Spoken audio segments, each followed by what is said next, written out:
point out is that this meeting is being recorded, may be broadcast via the authority's internet site. The images and sound recording may also be used for training purposes within the authority. So that's got short of this, that issue.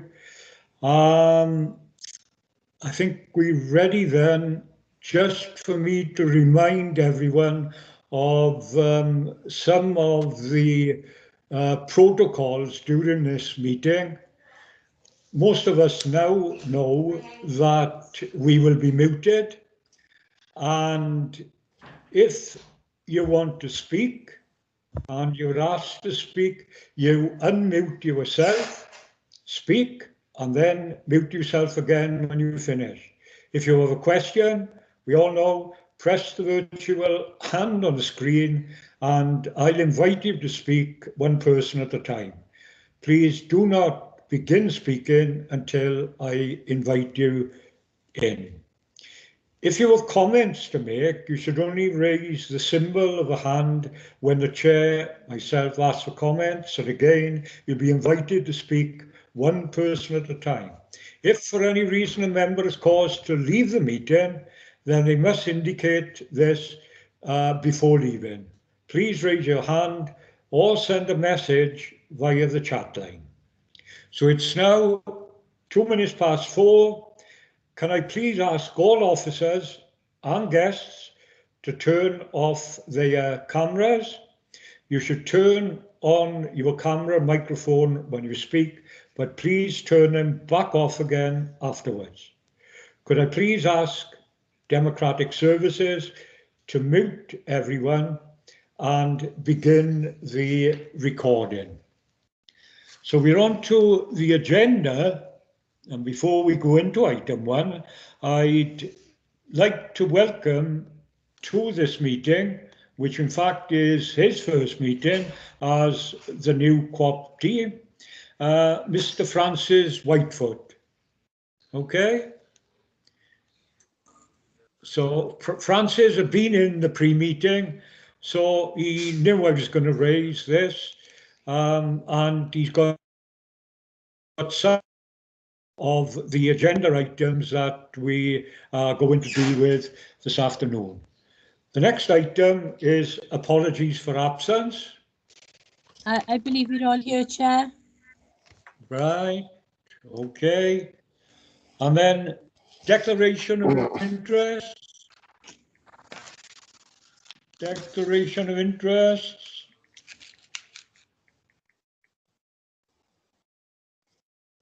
Okay. So if there are no declaration of interest, we now move on to item 3, which is the first item on the agenda this afternoon. And it's a report on the Central South Consortium commitment to the Raising Aspirations, Raising Standards strategy. Now, that leads me to introduce someone that most of us know, Emma Wilmot from the consortium, who's going to present the report this afternoon, which is more or less a plan on how Emma wishes this issue to go, if indeed we all approve it at the end of a presentation. But the first 2 pages of this report, pages 5 and 6, I would bring in at that point, for pages 5 and 6, Sue, who has produced the introduction and the background and where we were and where we're hoping to be, and that will lead on then into Emma's report proper. So Sue, without further ado, over to you for pages 5 and 6. Okay, thank you, Chair. This report, as Harvey has said, is for members to consider the support that Central South is proposing to give against the Raising Aspirations, Raising Strategy and Raising Standards strategy. That strategy is due to come to Council on the 25th of November. However, we need to move forward quickly on addressing the issues that we face within the Learning Department in relation to raising standards in particular. As you're aware, as members are aware, since 2012, Central South Consortium has been the school improvement service for Merthyr Tydfil. Prior to that, we had ESIS as a regional service. So the work that Central South provides is for our schools for support, challenge and support. It also provides strategic curriculum support. As part of their work, Central South provide bespoke work for local authorities, and this is where this plan fits in. It is bespoke to the needs of Merthyr Tydfil, because as members are aware, it's been recognised at a corporate level that improvements in school attainment have not been sustained over the last 10 years. It says few years here, but I think in reality it's over the last 10 years. So we needed a fundamental rethink of how we were actually going to manage that and support schools to raise standards. So education is a key priority in the corporate improvement plan, which members will have all seen. I've mentioned that the strategy is being presented to Council, and actions from service areas other than Central South will also support the ambitions of the RAS. But as Central South is our key school improvement partner, I felt it was important for members to see what is proposed by Central South to support the actual ambitions of the strategy. We do want to have, by autumn 2023, at least 75% of reported outcomes at or above the modelled outcomes for similar schools. We are nowhere near there at the moment.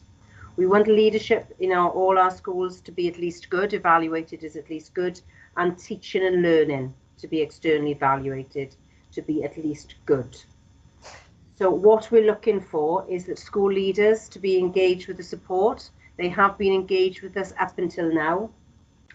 We need to have from the Central South local authority officers to be provided with termly impact reports of the outputs, and you will see on the plan that there are named local authority officers against each of the aspects.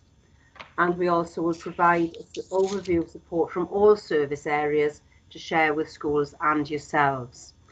I have asked Emma to give a brief overview as well to members of the support that Central South will be giving to schools in Merthyr for the blended learning or the hybrid learning. You'll all be aware of the announcement that was made lunchtime. You're also aware of the situation that we're faced in a significant number of schools across Merthyr where classes have had to close because of positive cases of coronavirus. So I'm going to pass you over to Emma now to explain the plan, but she's also going to give an overview of how they're supporting hybrid learning. Thank you, Chair. Thank you, Sue. Thanks, Sue.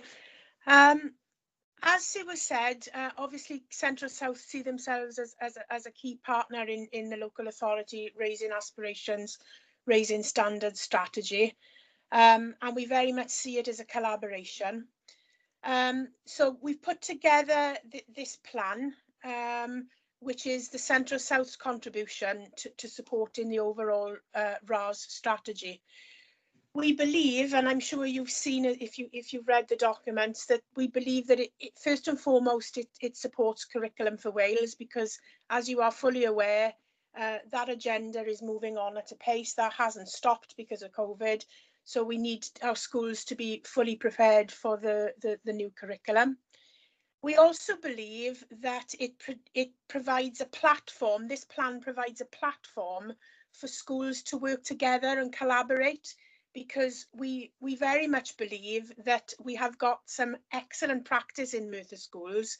So it's all about unlocking that practice and using that good practice to support schools which perhaps are not as further along in their school improvement journey. So that is what this plan is all about, and it very much relies on the principles of of schools as learning organisations, which I'm sure you are all aware is based on the OECD principles. So over the lifetime of the plan, as Sue said, we need to improve standards of teaching and learning. We need to improve outcomes. So in order to be able to do that, we have to have effective leadership in all of our settings.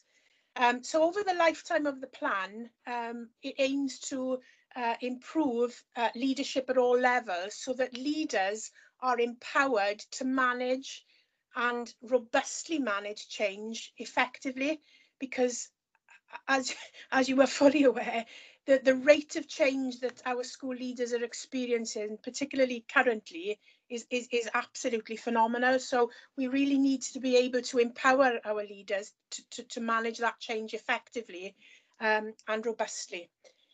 As I said earlier, we need to make sure that all our schools are fully prepared for the curriculum for Wales. So this plan sets out as to how we can do that. The third thing is that we need to ensure that we've got really, really good or better teaching and learning across all of our settings in the borough. Some schools are better than others currently. So what we need to do again is to unlock that expertise to ensure that we have a consistent and that clusters have a consistent viewpoint as to what good teaching and learning looks like, because our youngsters deserve the best. And the other thing that the lifetime of the plan will see is a focus on skills. I don't need to tell you that some of our youngsters are experiencing a skills deficit at the moment. So this plan, because of COVID, but this plan will look at the skills that youngsters need in order to build really good foundations so that wherever they go on their future journeys, whether they decide to stay in school, whether they go to college, whether they do apprenticeships, that youngsters have a really, really good foundation in the basics of literacy, numeracy and digital competency skills. So that's what the plan kind of sets out. That's the high level stuff, and that fits perfectly with the council's aspiration strategy. So we very much believe too that the work that we do in this plan and carry out in this plan, even though CSC staff will work with schools to deliver it, as Sue said, we will obviously be evaluating it regularly to see the impact that it is having. But once we invoke this plan and it starts to work, we need to make sure that we share the intelligence with our local authority colleagues, because they hold valuable information with regards to standards in schools in their particular areas, for example, attendance, EOTAS, well-being, but also we need to use that information to dovetail into the information with regards to school improvement that we hold. So it's very much seen as a collaboration, so that we look at all of that information collectively and say, right, now that we know this, how can we all work together to support schools effectively? So that's the overview of the plan. What we want to do in year one is to look at a particular focus on standards of leadership and improving standards of leadership, particularly in secondary schools, because I think that whilst all schools need perhaps advice as to how we can improve standards of teaching and learning, I think it's more incumbent perhaps in the secondary schools at the moment, because that's where we have the reported outcomes. So leadership will be the focus in secondary schools. This has already started back in January. We already started to provide support for this with an external agency, but because of COVID, obviously that was brought to a close. So we hope that we can get that going again in November, or if not November, perhaps early in the spring term, so that we're looking to use an external consultant to look at how leaders manage change.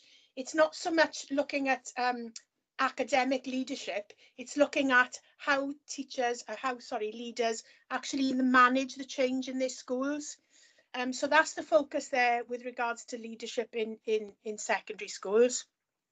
We also include governance in that, because obviously governance plays a huge part in effective leadership. So there was some work that we need to do with regards to governance as well.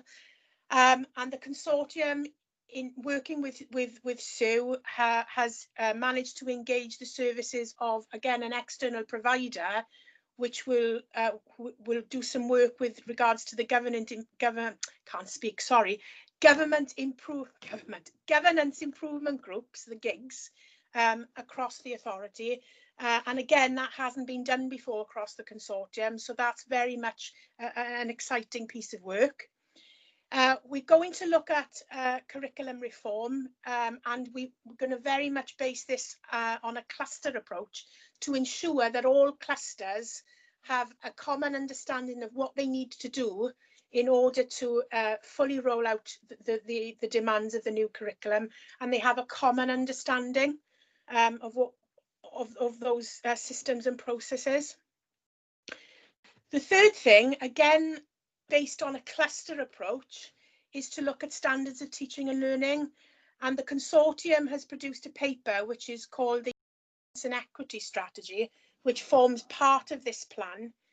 And what that strategy is in a nutshell, very simply to say that if we haven't got inclusive schools where equity is really, really important and standards of well-being are good, then we can't obviously translate that into good teaching and learning. So the Excellence and Equity Strategy looks at what good teaching and learning looks like for all of our learners, irrespective of their starting points. So it isn't a strategy set that says do it like this, but it's a strategy that looks at the principles of effective teaching and learning. And we feel that it's very much then down to the clusters to agree a common approach, so that we're all singing from the same hymn sheet, really. And then we move on again into the first year. The other focus will be on looking at improving Rsc skills. So again, via the cluster model, looking at how we can set out a common understanding of what our youngsters need in order to develop their Rsc and their vocabulary skills, so that they have a set of skills that can set them, stand them in good stead for the future demands of the curriculum. So we're very much looking at Rsc and vocabulary in the first year, and that will dovetail into the welcome that the local authority has purchased. So that's an overview, really, of a very, very high level overview of what the plan sets to do. But as I said, it really, really does support the local authorities raising aspirations, raising standards strategy.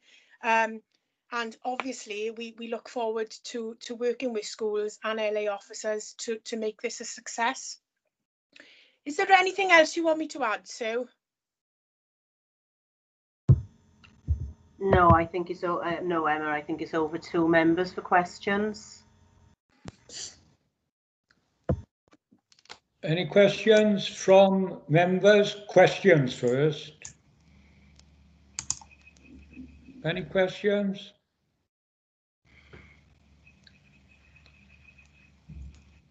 Harvey, can I come in? Who's? Sherelle. Oh, Sherelle, where are you? I can't see you. I'm here. Can you see me now? Oh, yeah, I can see you now. Yes, carry on, Miss Sherelle. Thank you, Harvey. My question was just in relation to all of the objectives set out within the plan. Are these COVID proof? So will we still be working towards these in these uncertain times, or have these been set prior, to the situation that we're in now? So I just want to set the expectation, really, in 6 months or a year from now, will all of these change, or will we be would we actually achieve these objectives, please? That's a really good question, Sherelle, as you always ask really good questions. Looking at the paper that's been presented, in the first couple of pages, it does say about, obviously, that the COVID is a risk to this plan. It's a massive risk. I would like to say that the objectives of the plan are the objectives that Merthyr needs and have quite correctly identified through their own self-evaluation processes. So those objectives wouldn't change, but you're right. COVID has a huge part to play in this. So it might be that the delivery of the first year of the plan obviously will have to change depending on circumstances. So of the schools and head teachers signed off these dates with COVID in mind at the moment, or is this something that's been set by the consortium? This plan is we see it, it's set in tablets of stone as far as that can go, but obviously that needs to be presented to head teachers by the local authority and to get their agreement. And I think that's going to be happening on Wednesday, Sue? It's happening on Wednesday. They are aware. We have put, Emma mentioned the Welcome project that we're actually putting into schools. The training has already been set for that. It is taking place at the end of the school day on the request of the head teachers themselves. So the staff that are doing it will either use their directed time or there's the opportunity of overtime or time off in lieu to actually to attend that training if they're LSAs. But we would expect that a number of these are number of the outputs when you're looking at a teaching and learning policy or you're looking at a vocabulary framework would be our COVID proof because we don't need delivery in the classroom.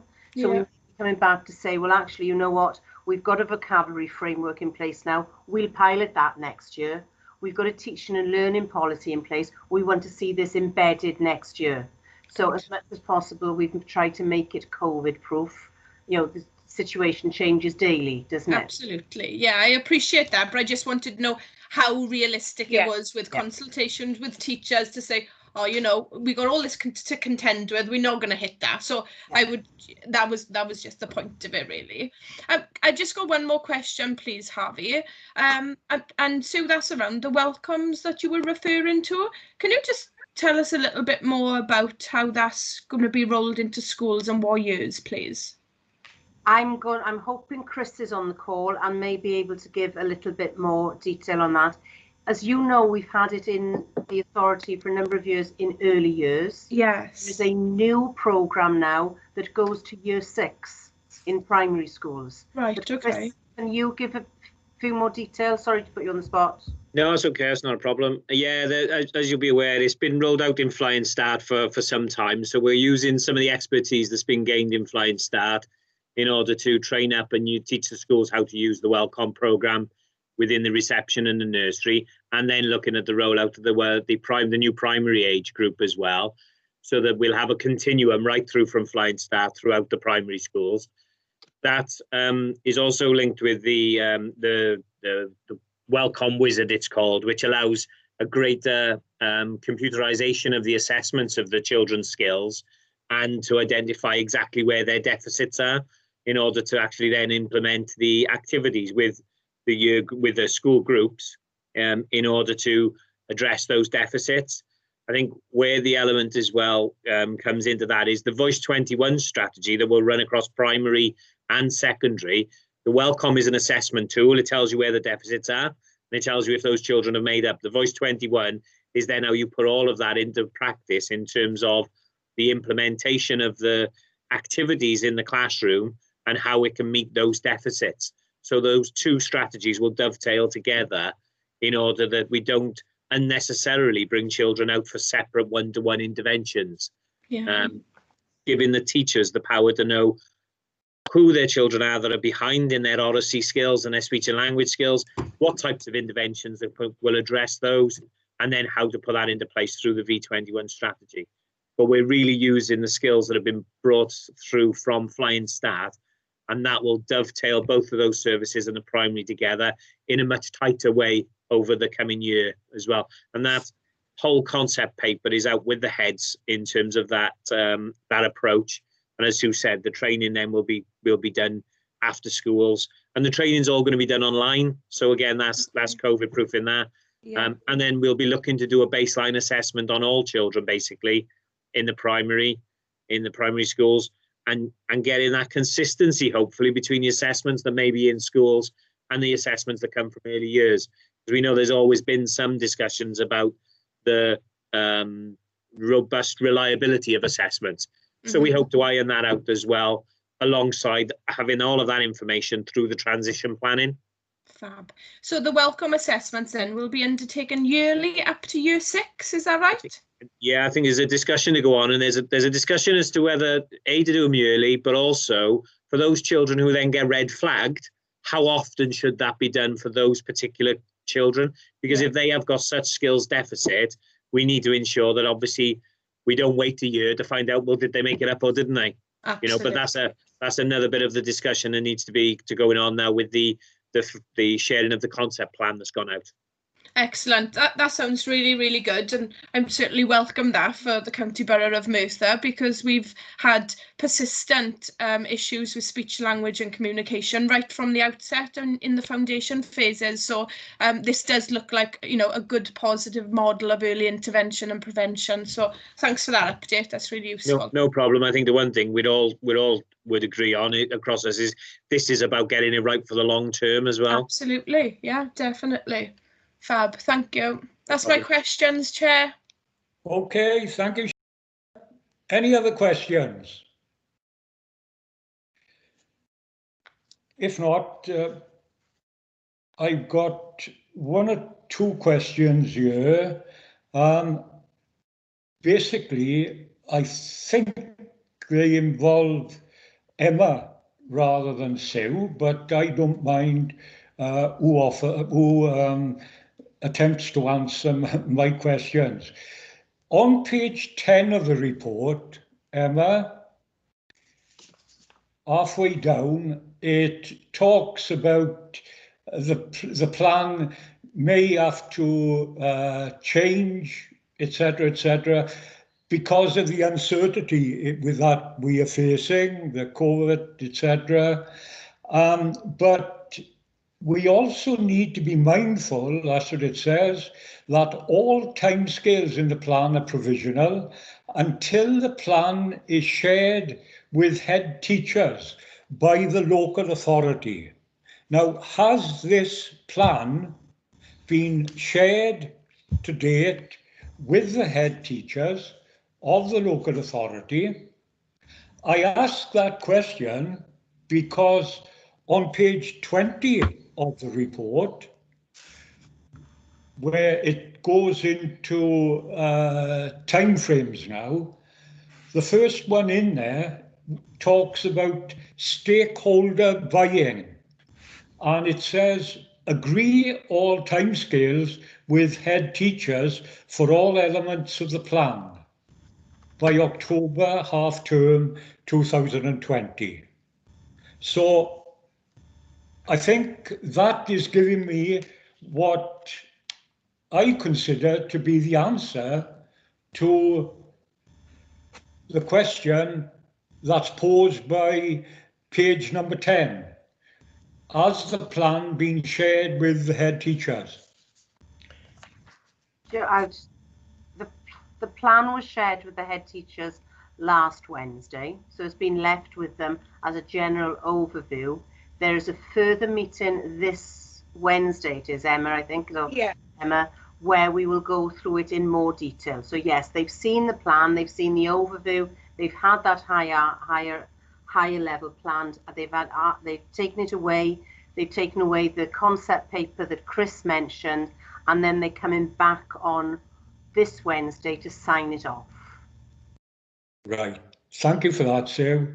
And my final question is on page 21. And Emma may have answered this question when she took us through the plan. It's down the bottom of the page 21 when it talks about leadership governance and the leadership as far as middle leaders are concerned. And what it's saying is that the start date for the professional learning programme for governors of all schools would commence beginning January 2020. Oh. And the same for middle leaders again. By the end of January 2020, which would go through to July 2021. But the important thing, as far as I'm concerned, did we start those in January 2020? No. Well spotted, Harvey. That's a mistake. So that should be January 21. It should be January 2021. So we'll amend that. It's just I've looked at the plan so much I can't see the wood for the trees. Oh, that's all right. No problem at all. I'm But- glad you spotted it. Yeah. Well, whatever I brought up there, it doesn't change my view at all regarding this particular plan that's being brought forward in order to take our RAS strategy forward. I'll say a little bit of that at the end. So those are my questions. I hope they were of some help to you, Emma and Sue. Very much so, thank you. Thank you. Any other questions from members? If not, we'll move on to... Harvey, can I comment. just add something, please? Sorry. Thank you. It's yeah. just, is that okay? Yes. Fab, thank you. It's slightly off the strategy, but it's on the same themes really. I just wanted to mention that the Welsh Government has recently released some funding available under Child Development Fund for each local authority in Wales. It is a really tight deadline. I think the deadline is this Thursday, but the fund is for 0 to 5-year-olds. Each local authority will get an allocation, and it is around this agenda really, around speech, language and communication. What else is fine and gross motor skills, and that sort of stuff really. So I was just hoping that we will be submitting something from Merthyr Council to bid into this pot of money. I realise it is a short turnaround, but you know, if it can pay for training and different things like that as well, and the money, because the money's got to be spent by the end of March, I believe. But yeah, I just wanted to make sure that we were on the ball with this and we were getting any money that we can to support our children and early intervention. Before Chris jumps in, Chris, Sarah and myself had a meeting this morning. There is a draft plan in place. So Chris, do you want to sort of, we had quite a lengthy discussion. Yeah, we won't go into a huge amount of detail. I think there's a couple of things. There is certainly some overlaps with the speech and language stuff, and we're going to try and dovetail that together with the approach that we've already mentioned earlier. Brilliant, yeah. Because it just seems sensible. We want to do some direct intervention work in the schools with children who have gone in the first 2-year groups, because the let's say the normal behaviours we would expect from the children are not there because they've not experienced the childcare worlds that they would have gone in. Certainly, toilet training is coming out as a big issue. We've always known there's been some issues around some children going in who are not toilet trained, but it seems to be an even bigger problem. So we're looking at some way to try and put some support in to develop the fine and gross motor skills and the toilet training through some LSA support to work directly with children who need that catch up. And then looking at some of the ones that will be a bit more sustainable, you know, like trying to, because we know health have got a certain problem in terms of they're not doing their one-to-one visits, they're doing everything over Teams. So we're looking at what support can go around that continually, around the toilet training particularly, because it's going to be a problem for the next groups coming through as well, if health are not engaging in the way that they have done previously and are not going to start to do so. So they are the three sort of main areas we're looking at.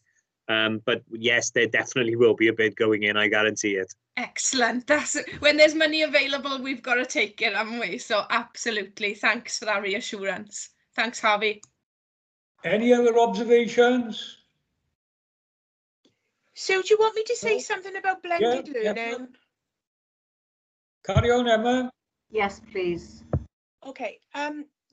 Obviously, with regards to some of the circumstances that our schools find themselves in, with regard to providing meaningful learning for children who are perhaps have to be isolating at home, or there may be whole year groups at home, or there may be classes at home. There may be obviously children in school. So there are various different scenarios that our schools are experiencing at the moment, depending on whether they've been affected by COVID or not. So that type of learning, providing learning for all those different scenarios, is known as hybrid learning. So it's looking at how we can best support our schools in ensuring that the learning that they give to children is purposeful, irrespective of whether they're learning from home, whether there are whole year groups out, etc., or whether they're in school or not. So the consortium has produced a plethora of resources with regards to supporting schools on their understanding of blended learning. The most up-to-date document was disseminated to schools last week, and it is called Continuation of Learning Under COVID Conditions. And it basically signposts schools as to how they can best support their learners, depending on which situation the learners find themselves in.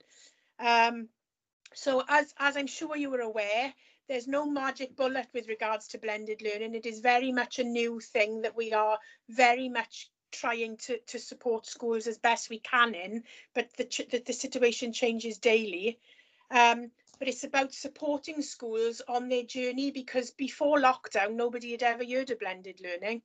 And now all of a sudden, schools are expected to be experts in it. And it's really nice to see that some schools in Merthyr have really made rapid progress on their journey. So again, it's about ensuring that we celebrate that good practice and ensure that schools are really fully able to provide excellent learning opportunities, irrespective of where their children are at. But also that schools are able to evaluate the impact of that learning too. So improvement partners will be working with schools and have been, but will carry on working with schools, particularly those schools that have been adversely affected, in ensuring that those blended learning opportunities are purposeful. So that's it. Any questions? Any questions of Emma there on that issue? It's not up to the comments. Chair Francis has got his hand up.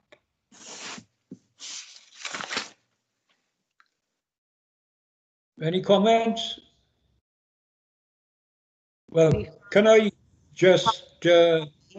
Francis has got his hand up to ask a question.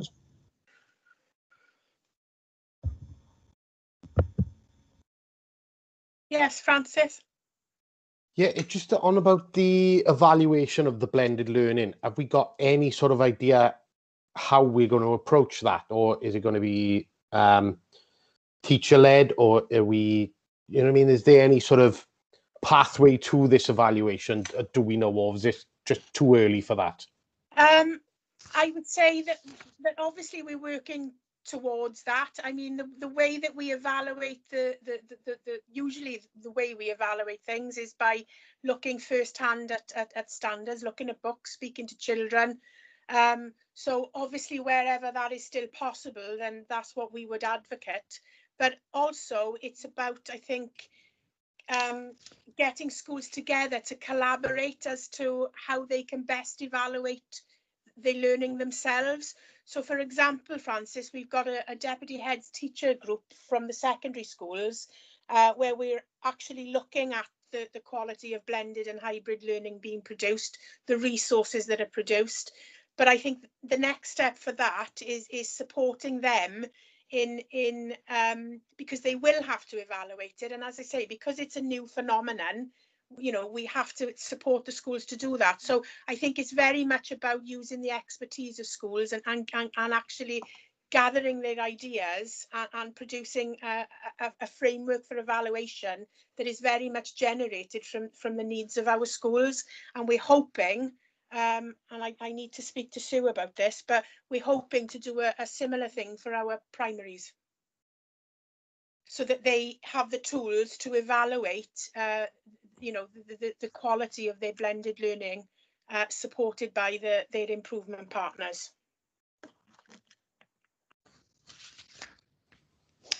Yeah, no problem. Thank you very much. Oops. Any other questions? If not, we'll bring it all together then. And I think if I go back to page 6 of the report, that's Sue's contribution to this topic. She makes some important statements there, which we're all aware of, but they're worth repeating. She talks at the top of the page about the corporate level of this authority, recognising that the improvements that we had brought about following the report of 2012, they have not been sustained over the last couple of years. Things have fallen away, and that obviously led to the RAS strategy being born. And that document, to me, is the way forward as far as this authority is concerned, if we are serious about ensuring that all our children and young people have the opportunity to have the best possible learning experiences. So we've got that document, the RAS document, that has got to be implemented. And it goes without saying that within the authority, Sue hasn't got the resources in order to guide us through that RAS strategy. So enter the consortium. And really, when you look at the plans there, look at the plans that the consortium and Emma have had a big input into it, the thing that comes out of it, as far as I'm concerned, is that many of the statements within that report are saying the consortium will. They will do this, they will do that. And that, to me, was showing that they are confident that they can implement many of the changes that are needed to the education of children in Merthyr. And a lot of this is going to be, and Emma touched on it when she talked about leadership within the authority. That is going to be externally evaluated. And Sue put a target by the side of that we want it to be at least good. And she couldn't have put anything better than to tell us that, you know, by the end of this, leadership within our schools has got to be good. And she goes on then to talk about teaching and learning, which Emma brought up. And that will be externally evaluated.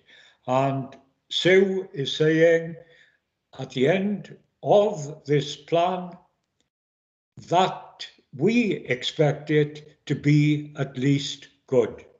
What a transformation from where we have found ourselves in the last couple of years. And I feel extremely excited about the report that's in front of us. That's the RAS document, plus this document now, that is the plan for taking everything forward. So, unless anyone has got anything further to add, I would take everyone back to the recommendations at the beginning of page 1, that we note the content of this report, and then we consider if further information is needed to understand the support for the RAS strategy from the Central South Consortium. So if there are things in Emma's report that some of us don't understand, we bring it to Emma's attention, and she will ensure via various means that we understand what the support is going to be about. And we've got time to do this because I realise that many members, and I think I'll take this opportunity to bring the issue up, only because in our pre-meeting, it was brought to my attention that many members, if not all members of this committee, didn't have a copy of the scrutiny agenda for today. So I think that's a lesson to be learned by the people that usually deal with the reports, is that, you know, from year on in, as a result of what I've been asked today and the comments made and what I brought up in a previous governance scrutiny committee, that we start now, as far as the scrutiny is concerned anyway, others can look after their own, but we start asking that detailed agendas, paper agendas, are sent to all members of the committee. I'm sure Maid will give this some thought. She'll probably come back to me and tap me on the knuckles, but you know, I did say in the pre-meeting that I would bring it up, and I've done just that. I know that Clive Jones is doing exactly the same as far as the Governance Scrutiny Committee is concerned. So if we're all in agreement with the recommendations, if we can have a show of hands, that's the virtual hand, that we're all happy, and then if you've done so, you could then lower your hand. And Emma, just in case you were leaving the meeting after this, right, I'd like to thank you for the report. There's a lot of work have gone into it.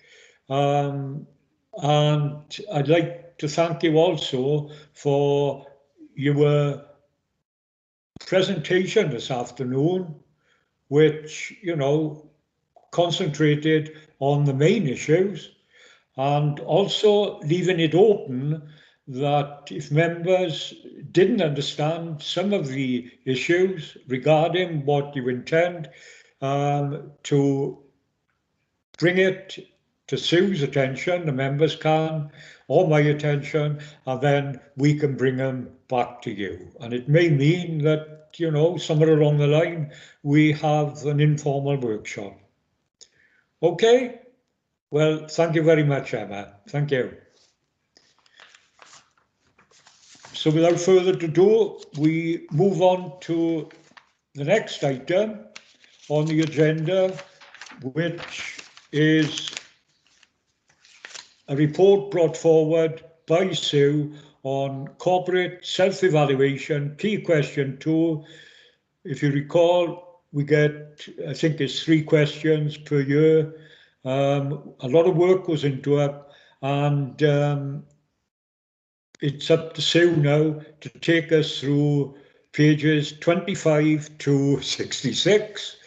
And then members can ask questions if they so wish, and also make observations regarding the content of the report. Over to you, Sue.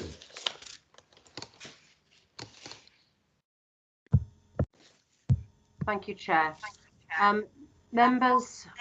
Most members of the committee, and if they haven't been members of this committee previously, they'll have been if they've been members of other scrutiny committees, are aware that last year chief officers started bringing to committees the 3 key corporate self-evaluation. So key question 1, which is about standards, key question 2, which is about provision, and key question 3, which is about leadership.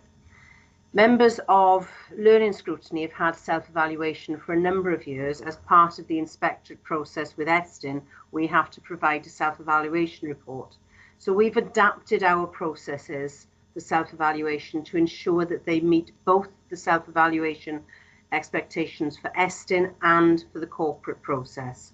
So this is more detailed than it was last year, because it now does incorporate sort of the provision that the learning department receives from other service areas across the council.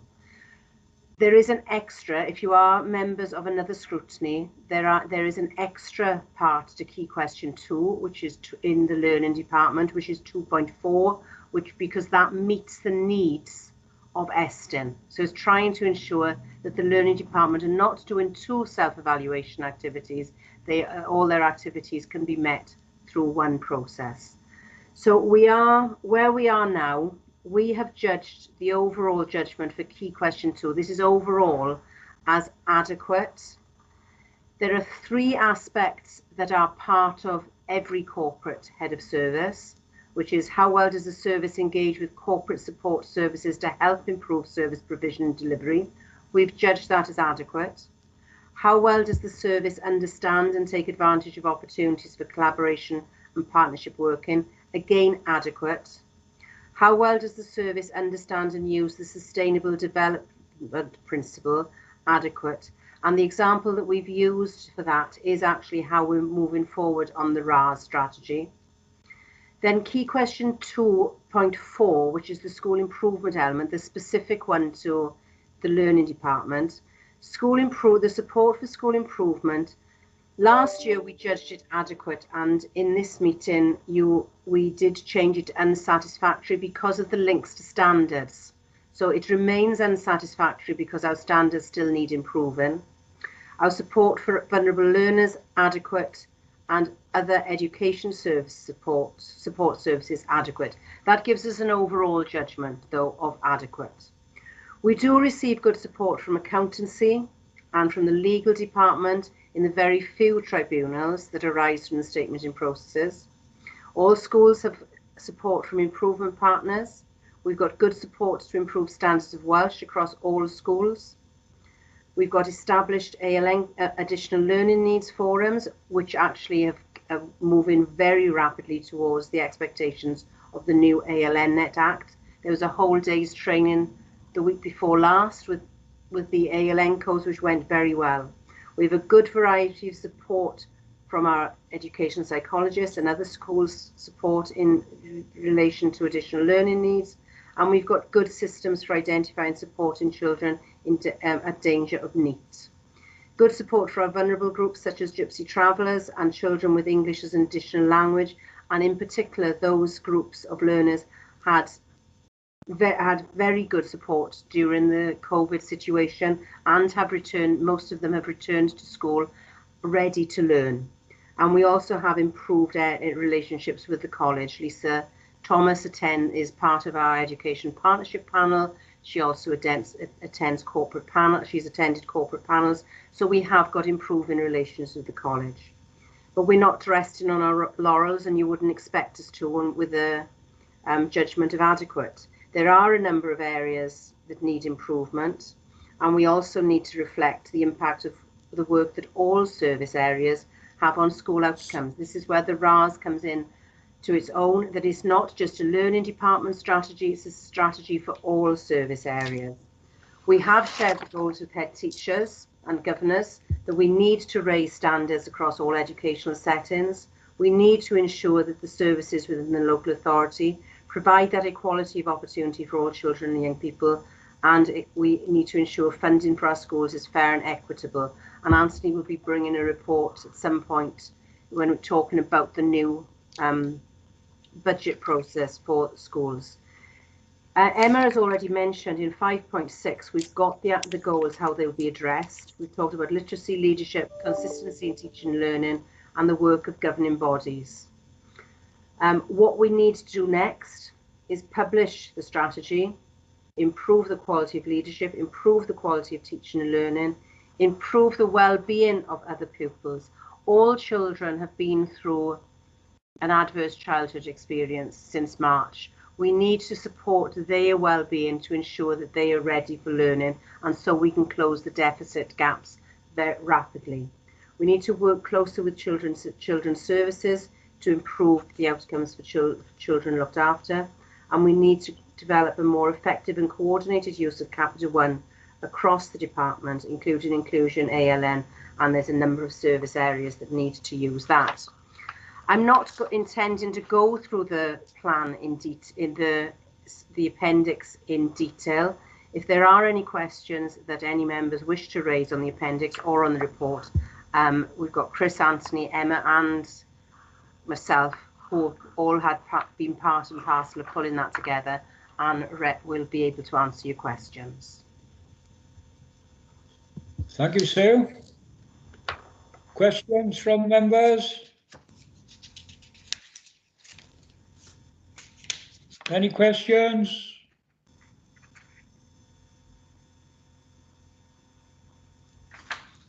No? Any comments?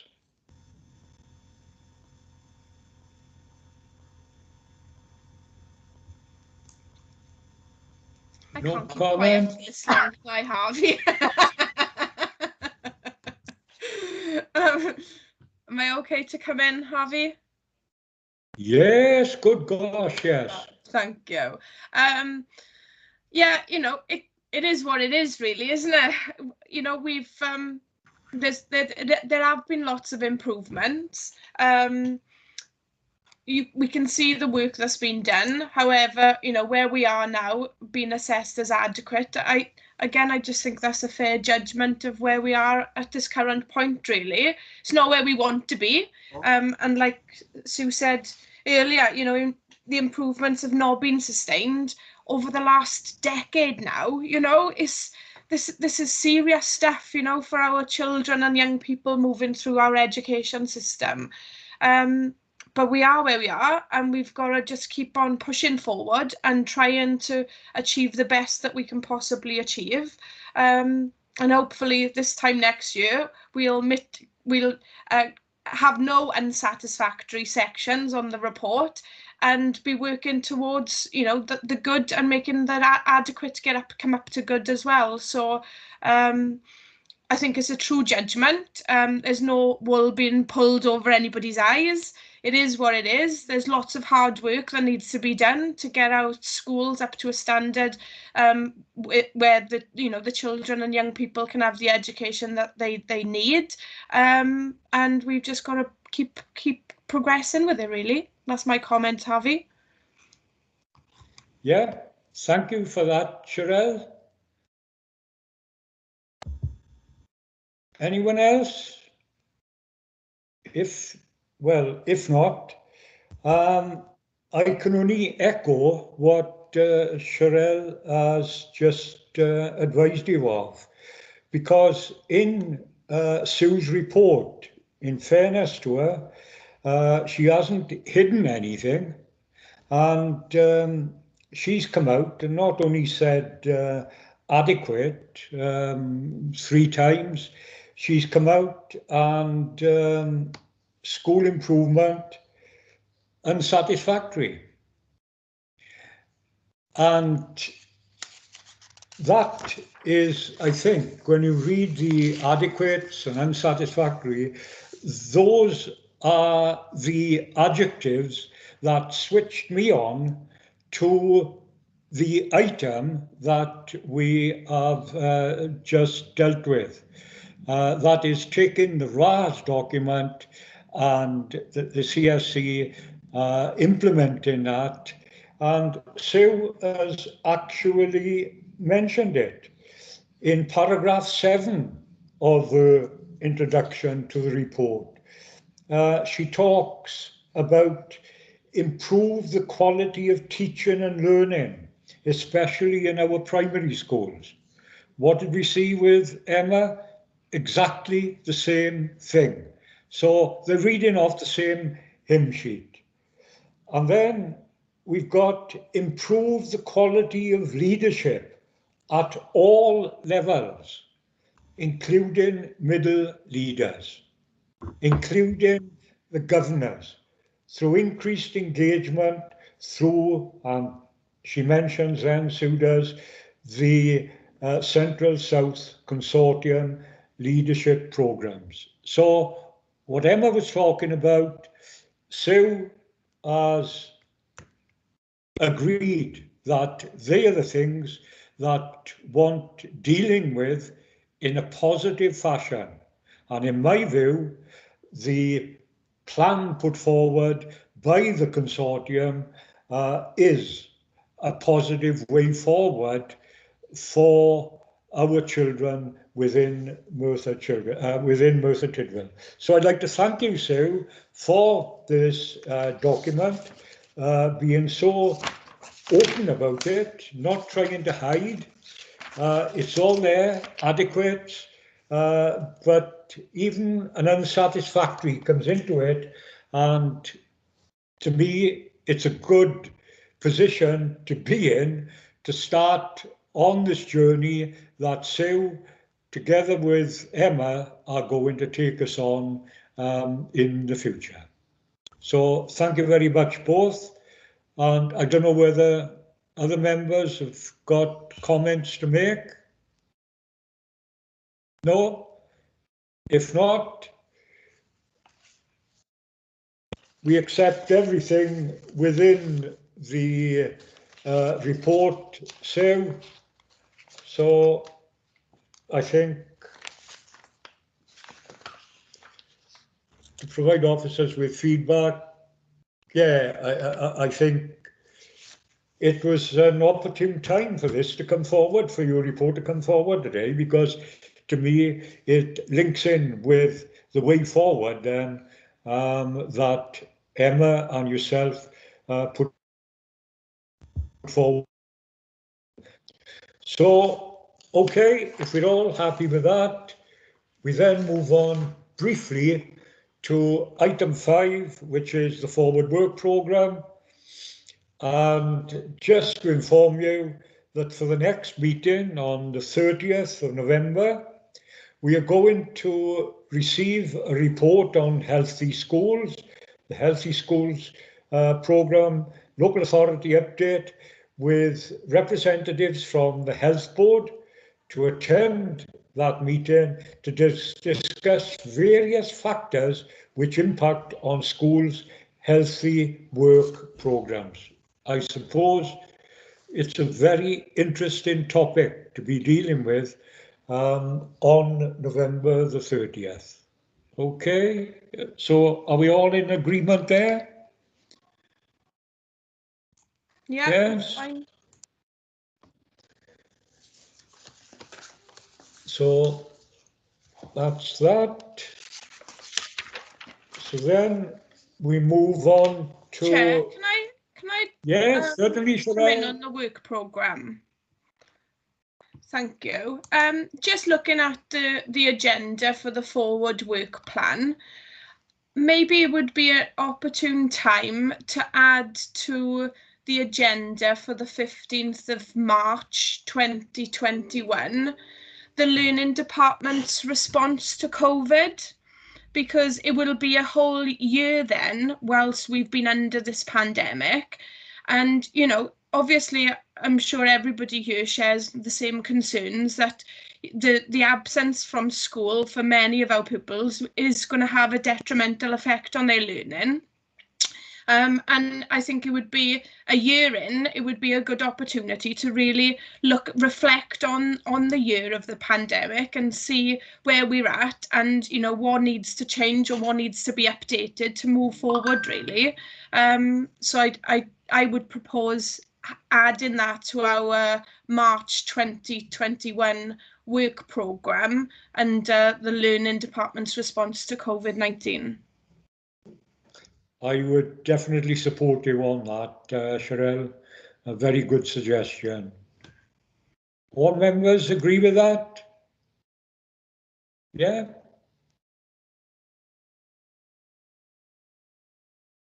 Right. Okay.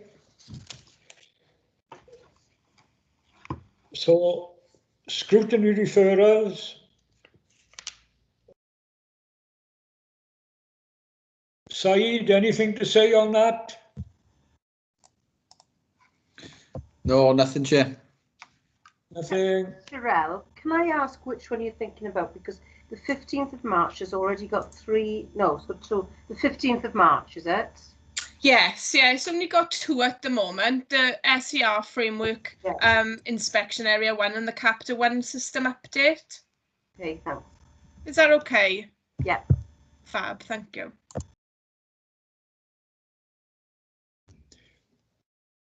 Item number 7, reflection and evaluation of the meeting.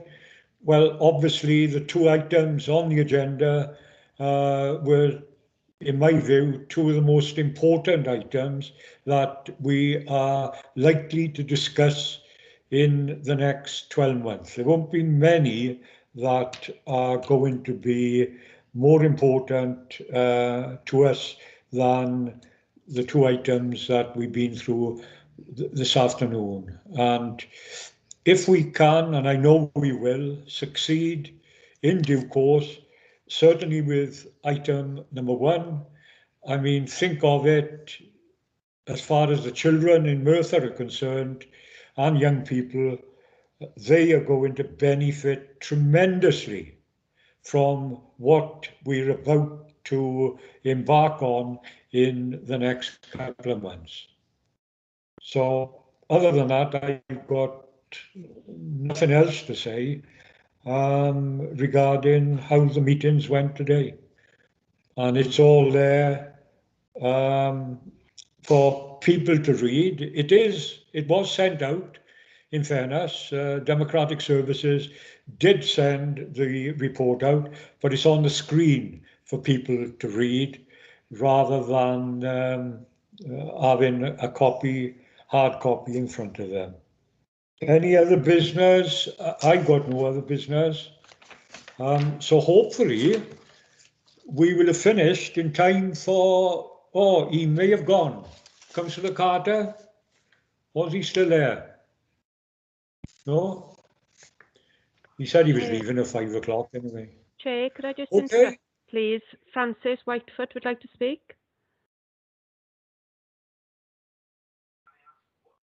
Anything else? Yeah, just a quick one. I'm yet, obviously, I've only recently got into the scrutiny committee's setup.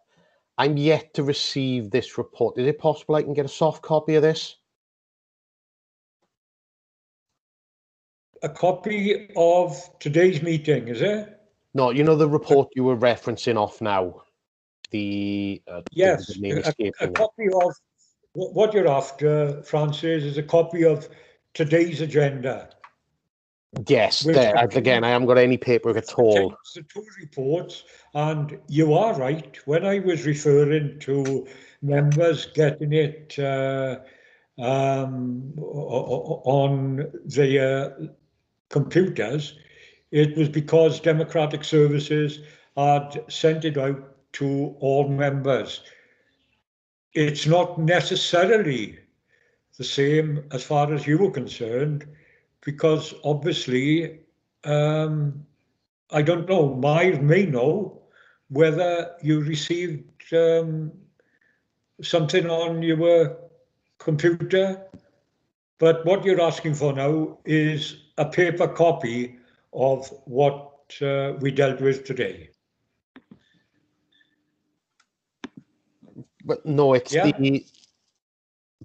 Again, forgive me, the name escapes me now. The report you've been referencing, we were on about page 10 and page 20 and the error, Yes, date error.